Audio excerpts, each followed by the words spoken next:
ಸಂಕೇತ. ಓಕೆ, ಸಂಕೇತ ಇದೇನು ಇದೆಂತದ್ದು? ಬಳ್ಳಿ. ಓಕೆ, ನಿಮ್ಮ ಹೆಸರು ಅವನಿ. ಏನು ಇದು? ಹಗ್ಗ.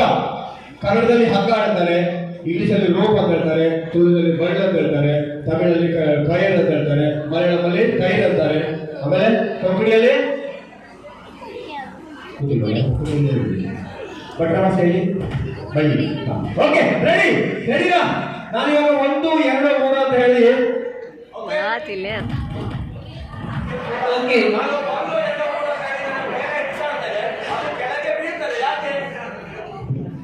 ಮೇಲೆ ಬೀಸಾಡಿದ್ರೆ ಕೆಳಗೆ ಯಾಕೆ ಬೀಳ್ತದೆ? ಎತ್ತರವಾಗಿ ಕೆಳಗೆ ಬೀಳ್ತದೆ ಯಾಕೆ? ಅದಕ್ಕೆ ಇಲ್ಲಿಗೆ ಆಗುದಿಲ್ಲ ಎಲ್ಲ. ಯಾಕೆ ಇಲ್ಲಿಗೆ ಆಗುದಿಲ್ಲ? ನಾವು ಎತ್ತನೇ ವಸ್ತುವನ್ನು ಮೇಲಕ್ಕೆ ಬಿಸಾಡಿದ್ರೆ ಕೆಳಗೆ ಬೀಳ್ತದೆ ಯಾಕೆ? ಅದಕ್ಕೆ ನಿಲ್ಲಿಕ್ಕೆ ಆಗುದಿಲ್ಲ.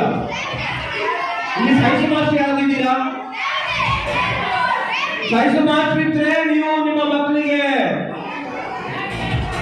ಏನು ಹೇಳಿಕೊಟ್ಟಿರಿ ಅಂತ ಗೊತ್ತಾಗ್ತದೆ. ಮೇಲಕ್ಕೆ ಬಿಸಾಕಿದ್ರೆ ಕೆಳಕ್ಕೆ ಬೀಳ್ತದೆ ಯಾಕೆ?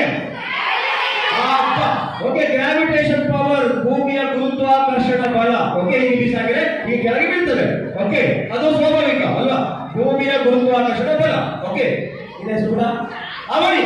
ಓಕೆ, ನಾನು 1 2 3 ಹೇಳಿದಾಗ ಈ ಬಳ್ಳಿಗೆ ಓಕೆ ಒಂದು ಫ್ಲೈಯಿಂಗ್ ಕೊಡಬೇಕು. ಹೀಗೆ ಓಕೆ, 1 2 3 ಒಂದು ಶಬ್ದ ಇದೆ ಕೂಡ. ಇವಾಗ ಸಂಖ್ಯೆ ನಿಮಗೆ ಅಂದು ನಾನು 1 2 3 ಹೇಳ್ತೇನೆ. ಒಂದು ಫ್ಲೈಯಿಂಗ್ ಮುತ್ತು ಏನು? 1 2 3 ಹಂಗೆ 1